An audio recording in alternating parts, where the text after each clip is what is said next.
নমস্কার, আমি ডক্টর অমৃতাক্ষ দেব, আর আমি একজন নেফ্রোলজিস্ট আর কলকাতায় প্র্যাকটিস করি। তো এর আগে আমরা একটা ভিডিও বানিয়েছিলাম, সেটা ক্রিয়েটিনিন নিয়ে ছিল, আর ক্রিয়েটিনিন সম্বন্ধে অনেক কিছু আমরা ডিসকাস করেছিলাম। তো তারপরে অনেক ফোন আসে, অনেক অনেক কেউ জানতে চান কি ক্রিয়েটিনিনের চিকিৎসা কিভাবে করা হবে, বা আমার ক্রিয়েটিনিন বেশি, এই ক্রিয়েটিনিনটাকে আমি ঠিক করতে চাই। তো এই নিয়ে আজকের ভিডিওটা শুনবেন আপনারা। তো বেসিক্যালি ক্রিয়েটিনিনের চিকিৎসা কিভাবে করা হয় সেটা নিয়ে ভিডিওটা। কিন্তু প্রথম জিনিস যেটা বোঝার সেটা হচ্ছে কি ক্রিয়েটিনিনটা একটা টেস্টের রেজাল্ট মাত্র। টেস্ট বলতে আমরা কি বুঝি, যেরকম ঠিক পরীক্ষার একটা টেস্ট নেওয়া হয়, পরীক্ষার টেস্টের একটা নম্বর দেওয়া হয়, সেটা কি বোঝার জন্যে? এটা বোঝার জন্যে কি ছাত্রটা কত জানে, কতটা ওর নলেজ আছে। ঠিক ওরকম টেস্টের মানে হচ্ছে কি শরীরের ভেতরে কি হচ্ছে সেটা জানার জন্যে আমরা কিছু টেস্ট করি। তাতে আমরা টের পাই কি কিডনিটা কতটা কাজ করছে বা কত কাজ করছে না, সেটা টেস্ট। ক্রিয়েটিনিনটা নিজের মধ্যে কোনো অসুখ না, এটা কিছু অসুখকে দেখায়, কিন্তু এটা নিজের মধ্যে অসুখ না।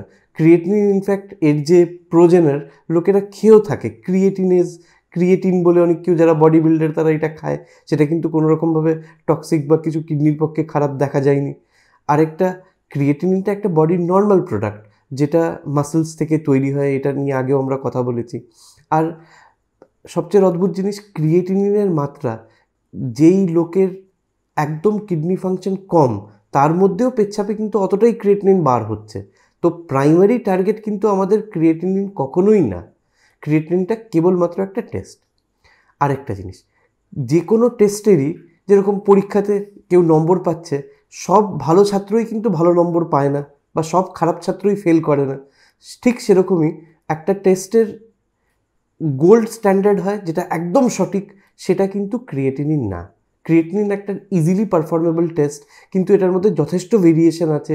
ওই জন্যে অনেক কারণ নর্মাল ক্রিয়েটিনিন থাকা সত্ত্বেও একটু কিডনির ওষুধ থাকতে পারে, আবার ঠিক বিপরীত, খারাপ ক্রিয়েটিনিন থাকা সত্ত্বেও নর্মাল কিডনি থাকতে পারে। তো এই জিনিসটা নিয়ে আমরা ফার্দার এগিয়ে চলি কি ক্রিয়েটিনিনের চিকিৎসা কীভাবে করা হবে।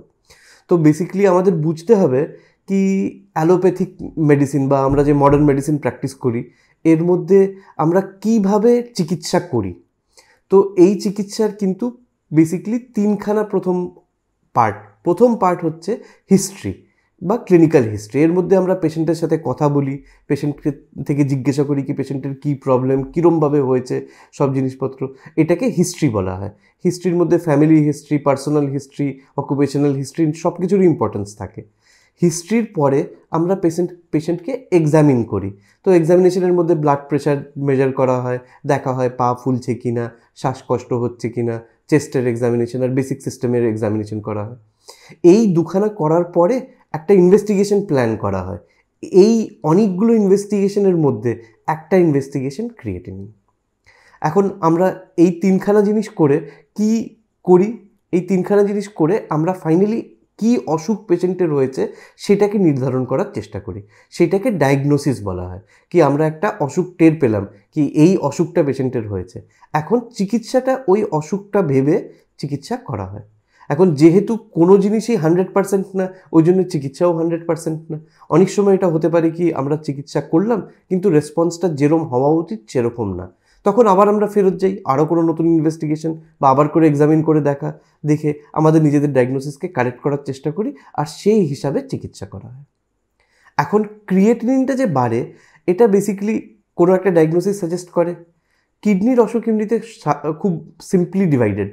কিডনির অসুখকে সিনড্রোমে ভাগ করা হয়েছে, তিনখানা বেসিক সিনড্রোম যার মধ্যে ক্রিয়েটিনিন বাড়তে পারে। প্রথম সিনড্রোমটা হচ্ছে অ্যাকিউট কিডনি ইঞ্জুরি বা অ্যাকিউট কিডনি ডিজিজ। দ্বিতীয় সিনড্রোমটাকে বলা হয় র্যাপিডলি প্রোগ্রেসিভ রেনাল ফেলিয়ার। আর তৃতীয় সিনড্রোমটা হচ্ছে ক্রনিক কিডনি ডিজিজ। তিনখানা সিনড্রোমেই কিন্তু ক্রিয়েটিনিন বাড়বে, কিন্তু রেসপন্সটা সবগুলোর মধ্যে আলাদা আলাদা রকমের। প্রথম আমরা কথা বলি অ্যাকিউট কিডনি ডিজিজের কথা। অ্যাকিউট কিডনি ডিজিজ বা অ্যাকিউট কিডনি ইঞ্জুরি, এর মধ্যে কি হচ্ছে, হঠাৎ করে পেশেন্টের ওপর এফেক্ট হচ্ছে। ইউজুয়ালি এটা সেকেন্ডারি কোনো একটা অন্য কারণ থেকে, ব্লাড প্রেশার কম থেকে হতে পারে, সেপসিস বা বড় ইনফেকশন থেকে হতে পারে, কোনো ওষুধ থেকে হতে পারে। তার মধ্যে এই কারণটা নির্ধারণ করা হয়, আর সেই কারণটাকে ঠিক করলেই কিডনিটা ঠিক হয়ে যায়। দ্বিতীয় group rapidly progressive renal failure. এইখানে কি হচ্ছে, কিডনি ফেলিয়ারটা কিছু সপ্তাহ ধরে বা কিছু দিন ধরে হচ্ছে। Acute kidney disease hours to days, কয়েক ঘন্টার থেকে কয়েক দিনের মধ্যেও হবে। র্যাপিডলি প্রোগ্রেসিভ রেনাল ফেলিয়ার কয়েক সপ্তাহ অবধি এর ডিউরেশন হতে পারে, কিন্তু কয়েক সপ্তাহের মধ্যেই ক্রিয়েটিনিন বেড়ে যায়। এটা বিশেষ করে কিছু গ্লোমেরুলোনেফ্রাইটিস বা অটো ইমিউন ডিজিজে এটা হতে পারে। আর এইগুলো প্রাইমারি কিডনির ডিজিজ বেশিরভাগ সময় দেখায়, যেটা মানে কিডনির নিজস্ব অসুখ। আর এখানে ট্রিটমেন্টটা খুব প্রোডাক্টিভ। আবার ঠিক বিপরীত, যদি ট্রিটমেন্টটা ঠিক মতন করে না করা হয় তাহলে খুব র্যাপিডলি পেশেন্টের ডিটোরিয়েশন হয়।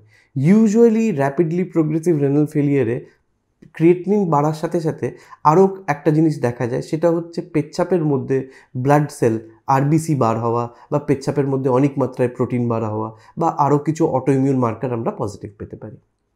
এখন তৃতীয় ক্লাস অফ ইলনেস হচ্ছে ক্রনিক কিডনি ডিজিজ। এখন বেশিরভাগ পেশেন্ট যারা মানে ইনসিডেন্ট পেশেন্ট, মানে নতুন আসছে পেশেন্ট, তাদের মধ্যে ক্রিয়েটিনিন বেশি আছে, তারা কিন্তু ক্রনিক কিডনি ডিজিজের পেশেন্ট। ক্রনিক কিডনি ডিজিজ বলার জন্যে আমাদের দরকার 3 মাসের রিপোর্ট, মানে ক্রিয়েটিনিনটা বেশি আছে কমসে কম 3 মাসের জন্যে তাদেরকেই ক্রনিক কিডনি ডিজিজ হিসাবে লেবেল করা হয়। এখন কেউ প্রথমবার এসছে, তার অনেকটা ক্রিয়েটিনিন বেশি, তার মধ্যে কিছু ইনডাইরেক্ট মার্কার আছে যেটা দিয়ে আমরা বুঝতে পারি কি এটা ক্রনিক কিডনি ডিজিজ। সেই মার্কারগুলো হচ্ছে হিমোগ্লোবিন খুব কম থাকা, ব্লাড প্রেশার অনেক বেশি থাকা, ক্যালসিয়াম বা ফসফরাসে গণ্ডগোল থাকা, বা অ্যাসিডিমিয়া, বা অনেকটা ডিসপ্রপোর্শনেট রাইজ, মানে ক্রিয়েটিনিনটা অনেকটা বেশি কিন্তু পেশেন্ট খুব স্টেবল, তারা ইউজুয়ালি ক্রনিক কিডনি ডিজিজের পেশেন্ট। তো ক্রনিক কিডনি ডিজিজের কিছু মার্কারগুলো আছে যেগুলো দিয়ে আমরা বলতে পারি কি হ্যাঁ এটা সত্যিই ক্রনিক, যেরকম হিমোগ্লোবিন কম থাকা। এখন হিমোগ্লোবিনের নর্মাল আয়ু হচ্ছে 100 দিনের। তো কারু ক্রনিক কিডনি ডিজিজেই হিমোগ্লোবিন ইউজুয়ালি কম হবে, অ্যাকিউট কিডনি ইঞ্জুরিতে তার হিমোগ্লোবিন কম পাওয়া যাবে না। দ্বিতীয় হচ্ছে ক্যালসিয়াম বা ফসফরাসে গণ্ডগোল হওয়া। এটার আরেকটা ইনডাইরেক্ট মার্কার হচ্ছে একটা ইনট্যাক্ট প্যারাথরমোন বলে একটা হরমোন, যেটা ইউজুয়ালি ক্রনিক কিডনি ডিজিজেই বাড়ে। বা অনেকটা বেশি ব্লাড প্রেশার থাকা, সেটাও দেখায় কি একজন পেশেন্টের অনেক সময় ধরে কিডনি ডিজিজ আছে।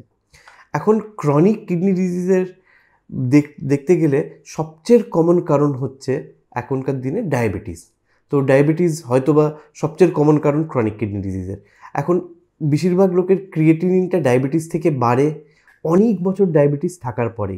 এই নিয়ে আমরা একটা আলাদা ভিডিও তৈরি করেছি, যার মধ্যে এটা ডিসক্রাইব করেছি কি ডায়াবেটিসে এক্স্যাক্টলি কিডনি ডিজিজ কীভাবে হয় আর কীরমভাবে প্রোগ্রেস করে।